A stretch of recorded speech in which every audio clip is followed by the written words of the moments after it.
Yes, ladies and gentlemen, nongeye kubaha ikaze kuri Behind Walls Terrace. Ndabasuje mwese aho muherereye mu bice by'isi bitandukanye. Nizere ko mumeze neza, nanjye meze neza. Nizere ko kandi Nyagasani akomeza kubahundagazaho imigisha. Reka uyu munsi rero tujyane muri inkuru y'umwana w'umukobwa wo muri Jamaica. Ahangaha ni muri Kingston. Uyu mukobwa bamwitaga Grace Campbell. Umukobwa yari afite imyaka 26. Umukobwa yari mwiza cyane, yari afite amaso meza ndetse n'uruhu rwiza. Grace yakoraga mu bitaro bikuru bya Kingston ndetse yakoranaga akazi ke umutima mwiza. Yabaga mu apartment gatoya aho ngaho ni muri Kingston. Yabanaga na murumuna witwaga Donna. Ahangaha hari amaze imyaka 5 yose ababyeyi babo bitabye Imana, bari barapfuye ku accident y'imodoka. Guhera icyo gihe rero Grace yatangiye kwita kuri murumuna we Donna. Uyu murumuna we yarakiga muri university ndetse mu yiga ibijyanye n'ubwarimu. Grace yarakoraga cyane ndetse rimwe na rimwe yagiye akoraga double shift kugira ngo abashe kubona amafaranga yo kwishyura minerval ya murumuna we ndetse no kwishyura inzu. Buri cyumweru abanga gukora babiri, Grace ndetse na murumuna we Donna bajyaga gusenga aho bita The Mount Zion Pentecostal Church. Grace yakundaga guhimbaza Imana cyane kubera ko byatumaga yibuka ababyeyi be, cyane cyane mama we yakundaga guhimbaza Imana cyane. Ahangaha yakundaga kwicara ku ntebe ya gatatu atangira kuririmba n'ijwi ryiza cyane, agakoma amashyi ndetse akavuga mu ijwi hejuru ati haleluya. Ahangaha rero icyumweru kimwe cyatumye uyu mwana Grace ubuzima bwe buhinduka burundu. Urusengero rwari rufite pasiteri mushyashya. Uyu mupasiteri yitwaga Pastor Marcos.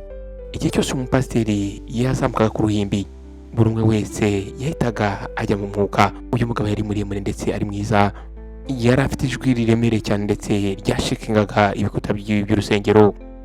Abagore babaga barahunga mu rusengero bakundaga kuvugana hagati yabo, bakavuga bati urusengero rwacu rwahawe umugisha kuba dufite umupasiteri nk'uyu nguyu.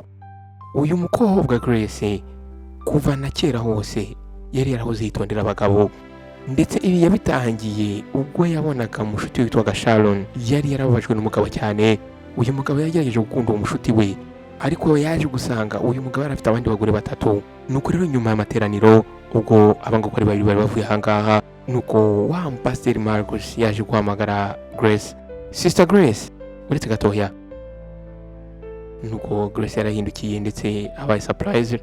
Yatunguwe n'ukuntu pasiteri yamuhamagaye mu izina kandi batari baziranye. Pastor Marcos yaraje aramwegera ndetse ari gusekamo, aramubwira ati numvise abakristo bakuvuga cyane, bavuze yuko uri umuganga ndetse bavuze yuko ari wowe wavuye Madam Johnson. Numvaga bavuga yuko wamusuraga buri munsi ndetse ukamushyira ibyo kurya ndetse ukamusengera. Muri ako kanya Grace yaratunguwe, nuko asa nk'umwenyura aramubwira ati pastor, ni ibintu bisanzwe nta birenze. Madam Johnson ni nk'umuryango kuri twese.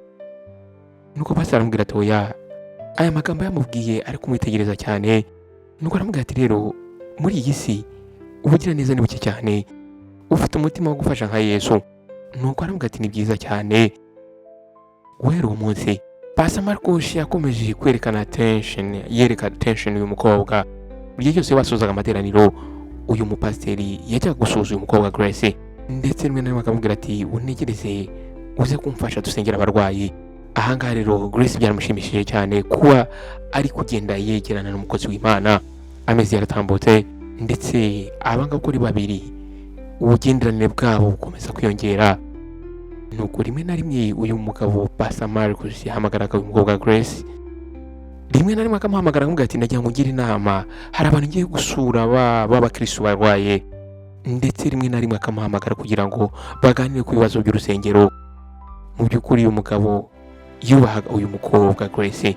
Ko umugoroba umwe ahangaha hari hashize amezi 6 bahuye, Pastor Marcos yaje gutumira uyu mukobwa Grace kugira ngo basangire, kuko bari barahangaha barimo basangira icyayi.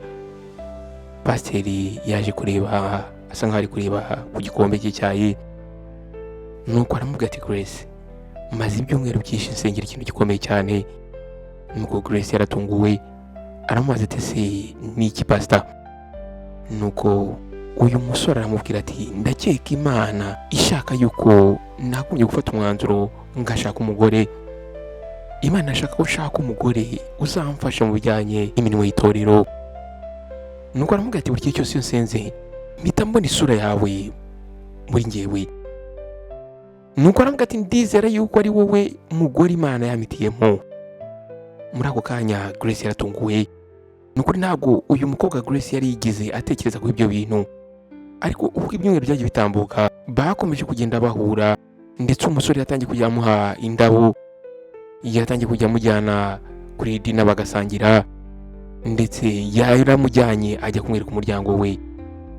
Ahangaha rero uyu mukobwa yatangiye kubona uyu musore Pastor noneho bitandukanye. Mu by'ukuri umugabo Pastor Marcus umurebye wabona ko ari umugabo uri perfect, ntabwo yajyaga mu inzoga, ntabwo yanywaga itabi, ndetse ntabwo yajyaga ajya mu birori cyangwa se ngo arare amajoro hanze. Uno musore yakoreraga urusengero, ndetse yamaraga igihe kinini cyane ari gusenga. Nuko rero umuryango we waje gukunda Grace cyane, ndetse urusengero rwose rwari rwarishimiye ubushuti bw'abangabo uko ari babiri. Nuko umukecuru umwe yaje kumwegera amubwira ati Grace, ubu ufite umugisha mwinshi cyane. Mu by'ukuri kuba washyingiranwa na pasiteri ni umuhamagaro ukomeye cyane, kubera yuko amasengesho ye ndetse n'ubudahangarwa bwe buraza bukakurinda. Ndetse na murumuna we Donna yarishimye cyane. Nuko aramubwira ati sister, ni byiza cyane. Nuko aramubwira ati Pastor Marcus ntabwo ari nk'abandi bagabo bari hara hanze, aratandukanye cyane. Ntabwo Pastor Marcus ari muri ba bagabo baba bashaka gukoresha abagore. Nuko rero bamaze umwaka umwe, uyu mugabo Pastor Marcus yaje guproposinga uyu mukobwa. Ahangaha yamuproposinze neza mu rusengero imbere y'abakristo bose. Nuko uyu musore yaje gutera ivi, ndetse yarafite impeta nziza cyane. Ahangaha buri umwe wese yarasakuje ndetse bakoma amashyi, baravuze bati Imana ishimwe cyane, Imana ishimwe cyane. Muri ako kanya Grace yatangiye kurira. Nuko umukobwa yaje kuvuga ati yego. Nuko rero nyuma y'amezi 3 baje gukora mariage, abagabo uko ari babiri baje gukora ikirori cyiza cyane hano muri rusengero. Grace yari yambaye ikanzu y'umweru nziza cyane ku buryo wamurebaga abonaga agaragara nk'umumarayika. Pastor Marcus nawe yasaga neza cyane. Ahangaha urusengero rwose rwari rudekuye umweru, buri umwe wese yarari ahangaha. Mu by'ukuri uyu munsi yari umunsi mwiza cyane w'ibyishimo mu buzima bw'uyu mukobwa Grace. Nuko nyuma rero yuko bakora mariage baje kujya kuba ahangaha mu nzu ya Pastor Marcus. Mu by'ukuri iyi nzu yari ifite ibyumba bibiri. Mu by'ukuri neighborhood yabo, abaturanyi cyangwa se quartier bari batuyemo yari quartier yanduye cyane, ndetse abantu bari batuye aho ngaho bari abakene cyane. Ariko rero Pastor Marcus yaje kumusobanurira yuko atuye ahantu kubera yuko akeneye kuba hafi y'abantu bakeneye Imana, ndetse abantu abakristo be. Yaje kwegera umugore aramubwira ati ntabwo Yesu ashaka yuko twebwe tuba muri palaces, tuba mu nzu zimeze nk'ahari ubwami. Nuko aramubwira ati Yesu ashaka yuko tubana n'abandi bari babakene ndetse n'abandi bari broken. Nimba nkeneye kwigisha aba bantu nkabigisha ijambo ry'Imana, ngomba kuba ndi muri bo, ngomba kuba mbana nabo. Ahangaha rero Grace yishimiye ibitekerezo by'uyu mugabo we. Ahangaha rero ubwo nyuma yo gushyingiranwa uyu mukobwa yakomeje akazi ke, ndetse yakomeje no gusapotinga umugabo we bijyanye na porogaramu z'urusengero. Buri mugoroba mbere yuko baryama barapfukamaga bose bagasenga. Ariko nyuma y'amezi 3 bamaze gushyingiranwa, Grace yaje gutangira kubona ibintu bidasanzwe. Hari icyumba aho ngaho, iki cyumba cya kabiri cyo muri iyi nzu buri gihe cyahoraga gifunze. Uyu mugabo Pastor Marcus urufunguzo rw'iki cyumba yarwambaraga mu izosi, kandi ntabwo yajyaga rukuramo, ndetse niyo yajyaga muri dushe yararujyanaga. Marcus niki kiri hariya muri kiriya cyumba? Umunsi umwe Grace yarabajije umugabo we. Nuko uyu mugabo yase nkaho atunguwe akanya gatoya. Muri ako kanya amaso yatangira guhinduka, ariko nanjye araseka. Nuko aramubwira ati sheri, hariya kiriya ni icyumba cyanjye cy'amasengesho, hariya niho njya gusengera. Hariya rero ni icyumba kiri sacré, ni icyumba kitagomba kujyamo na buri umwe wese. Ntago nshaka ko hari umuntu wari wese wakinjiramo.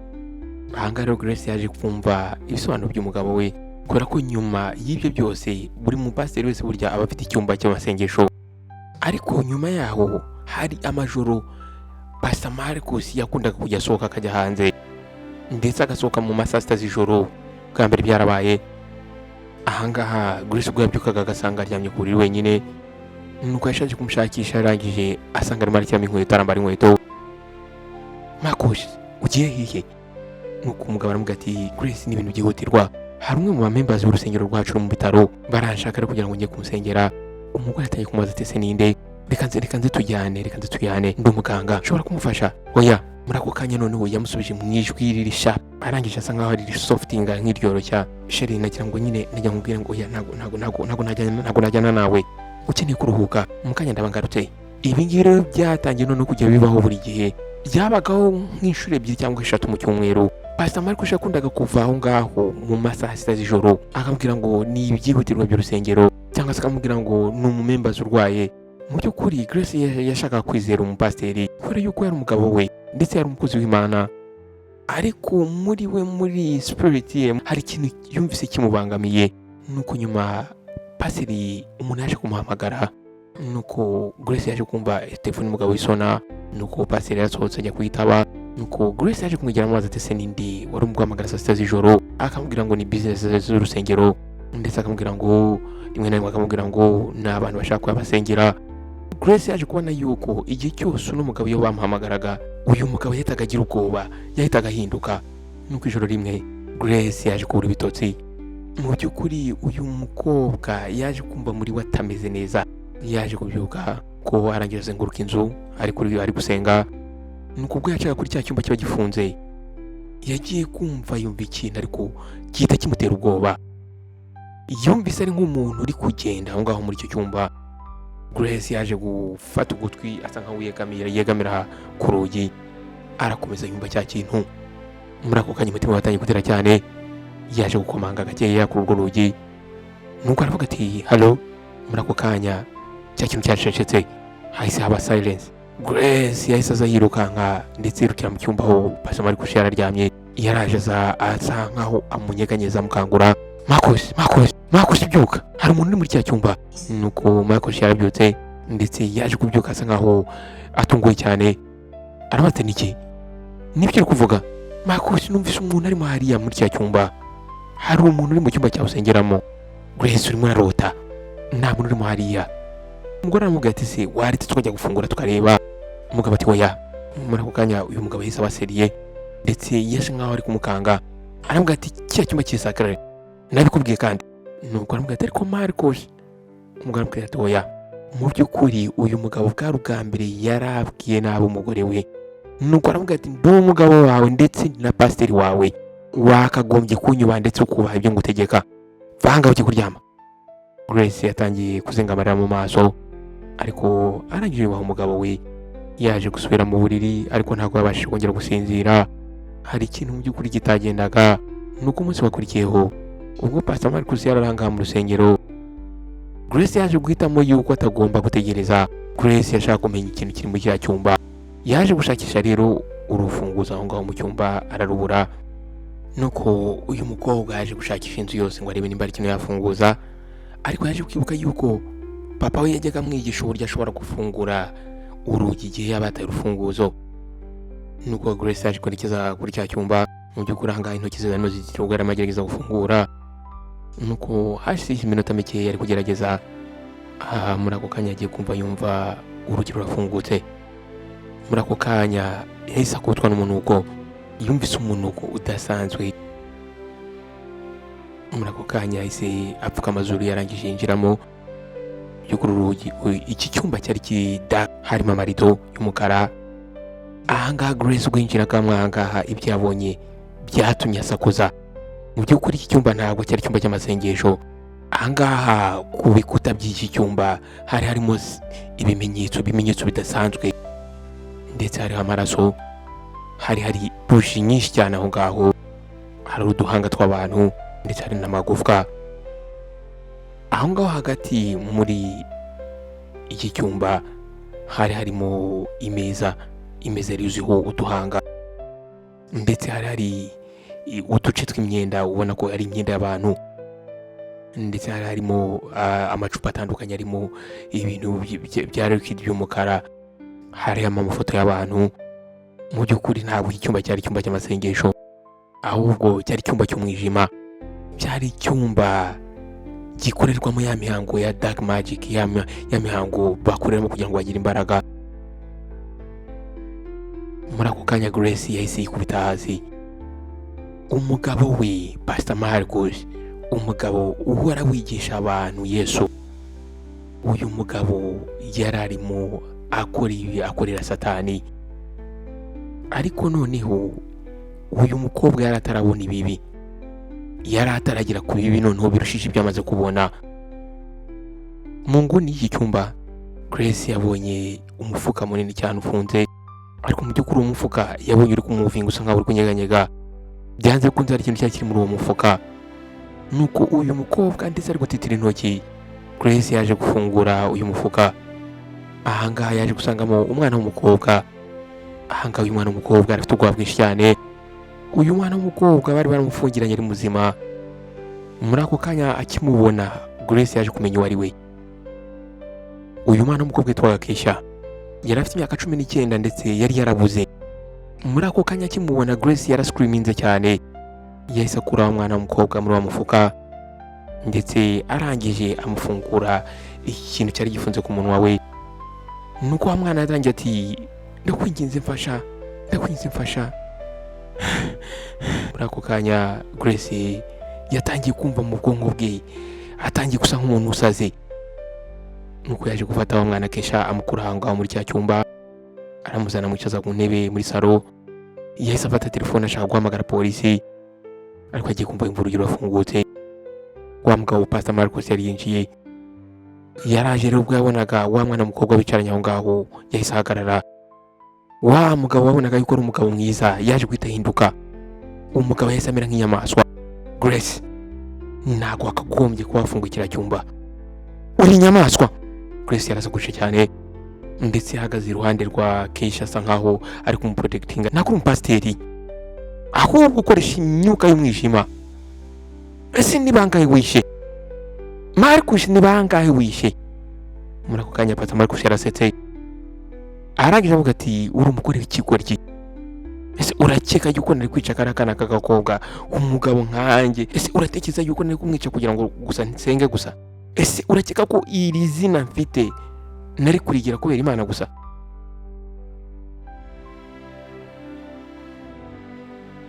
Nari nkeneye ibitambo, nkoresha imbaraga nyazo, imbaraga zikora. Nuko Grace arangira amuga ati, warankoresheje. Muri ako kanya Grace yaje kubona reality. Umugabo aramubwira ati, rero wowe wari wakagombye kuba igitambo cyanjye cya nyuma. Aya niyo magambo Pastor Marcus yamubwiye, ndetse yamubwiye amwegera. Nari nkeneye amaraso mashya, nari nkeneye amaraso ari pure. Ndetse urupfu rwawe rwagombaga kumpa imbaraga nyinshi cyane zirenze. Nashakaga byibuze kugira ngo ubanze unyizere. Muri ako kanya Grace yahise yumvise arwaye. Yatangiye kumva muri we, yatangiye kwibuka uburyo buri kimwe cyose uyu mugabo yamwerekaga ko ari ukumubeshya.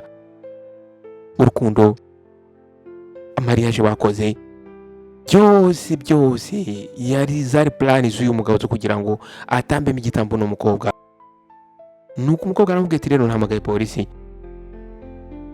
ndetse iri mu nzira. Muri ako kanya Pastor Marcus arakara, aramubwira turabeshya. Uyu mugabo yaramuhatatse, ariko Grace nawe yariteguye. Nuko Grace yaje guterura ivazi yari aho ngaho arayimukubita, ndetse ayimukubita mu mutwe. Umugabo yasubiye inyuma kwa mu ntebe.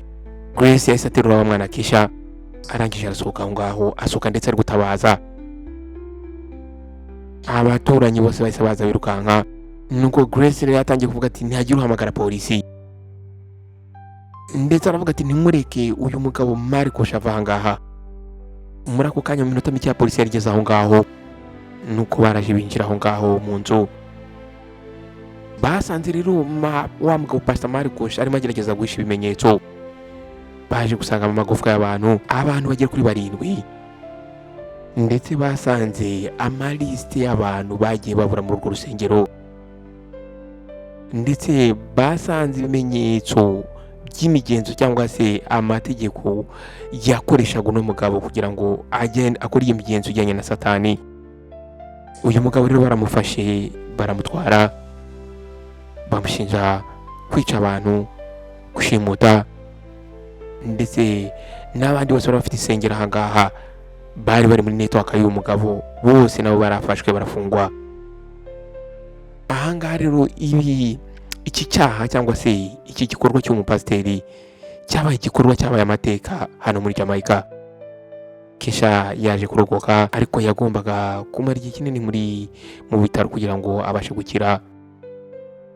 Grace yakomeje kumwitaho ndetse agakora ibishoboka byose kugira ngo uyu mwana agumane ubuzima. Ayandi mafamiye yari yarabuze abantu nayo yarababaye cyane. Uyu mugore Grace nawe yarafashwe ntiyahamuka, ariko yarakiri muzima. Yaje kuvangwa ku rusengero, ntabwo yashakaga kongera gusubira mu rusengero. Yaje rero kujya gukoresha therapy, ndetse gake gake yatangiye gukira. Dore murumuna we yamubaye hafi igihe cyose, nuko hashize umwaka umwe. Grace yaragaze ngaha mu rusengero rutoya ndetse rushyashya aha muri Kingston. Aha ngaha bari bamutumiye kugira ngo agerageze gutanga testimonies. Yaje kwitekereza buri umwe wese, nuko yarababwiye ati bakundwa ndetse bakundwa akazi. Arababwira ati ubuzima naciyemo nize isomo rikomeye cyane. Ntabwo umuntu wese yitwaje Bibiliya ari uko ari umukozi w'Imana cyangwa ari umwana w'Imana, ndetse ntabwo ari uko buri muntu uwo ari we wese wigisha, ntabwo ari uko aba yuzuye umwuka wera. Ntabwo rero abadayimoni baza mu bantu babi cyangwa se mu bantu bigaragaza nabi. Rimwe na rimwe abadayimoni nabo baza bambaye amasuti, bambaye amakositime, ndetse batwaye Bibiliya, ndetse bavuga ngo Imana ishimwe cyane. Nuko arababwira ati rero twagombye kujya dutestinga uroho, dutestinga umwuka wera. Twagombye kujya dusengera kwizera kwacu. Twagombye kujya tureba ibikorwa aho kugira ngo twizere amagambo gusa. Aravuga ati umukozi w'Imana nyawe akora ibitangaza mu ibanga, ntabwo abikora ku mugaragaro. Ikindi kandi muri we mu kwizera kwawe, nimba ubona hari ikintu kitagenda neza, ntuzigere ukirengagiza. Nuko buri umwe uraho ngaho bose bahise bavuga bati amen. Grace mu by'ukuri yarasavayivinze, yarababaye mu by'ukuri, ndetse umutima we warangiritse, ariko ararimo akira. Ndetse aha ngaha arimo akoresha amateka ye, akoresha ubuzima yaciyemo kugira ngo agire cyangwa se aburire abandi. Yararimo abwira abandi ndetse ababurira kugira ngo batazagwa mu mutego nk'uwo yaguyemo, kubera ko muri iyi si ntabwo buri kimwe cyose kiburira cyane ari gold. Nta nubwo ari uko buri umwe wese uvuga ngo nyagasani nyagasani, ntabwo ari uko aba azimana. Aha ngaha icyo twagombye kwiga muri iyi nkuru n'abateguriye inshuti bavandimwe, twakagombye kujya tugerageza umwuka wera ndetse tukitondera ibyo twizera. Abadayimoni bashobora kwigaragaza nk'abamarayika, ndetse abantu babi bakunda kwihisha inyuma y'ijambo ry'Imana cyangwa se inyuma y'amapozisiyo baba bariho mu nsengero. Ntuzigere wirengagiza ibimenyetso, kubera yuko umuntu ubona yitwara neza cyangwa se akuvugisha neza cyangwa se ari mu mwanya runaka, mu by'ukuri umuntu ufite Imana muri we ibyo akora bikora mu ibanga. Wakoze rero kubana nanjye muri iyi nkuru nari naguteguriye ntoya, nizeye ko wakuyemo isomo rikomeye cyane. Nimba wumva iyi nkuru hari ikintu gufashije cyangwa se hari ikintu gufunguye muri wowe, yifate wisharinge bagenzi bawe, kandi ndakwibutsa ko utibagirwa gukora subscribe ndetse kandi no kunzogera kugira ngo ujye ubasha kubona ubutumwa bugufi igihe cyose ushyizeho iyi nkuru. Wakoze guhitamo Behind Wall Stars, nawe utaha Imana igumugisha.